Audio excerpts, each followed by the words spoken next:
కళ్ళ నిండా కుళ్ళుతో నిన్ను చూసే వాళ్ళకి నీ కష్టంతో పనిలేదు. మనసు నిండా ప్రేమతో నిన్ను చూసే వాళ్ళకి నీ లోపాలతో పనిలేదు. కడుపు నిండా ద్వేషంతో నిన్ను చూసే వాళ్ళకి నీ మంచితనంతో పనిలేదు. గుండె నిండా అభిమానంతో నిన్ను చూసే వాళ్ళకి నీ తప్పొప్పులతో పనిలేదు.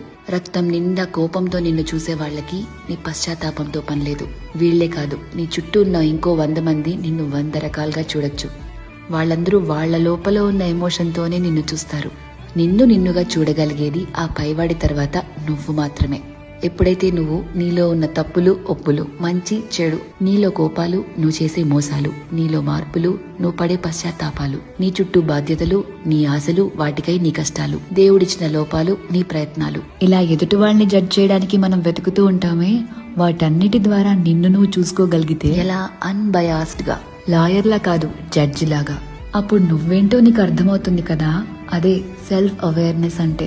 సెల్ఫ్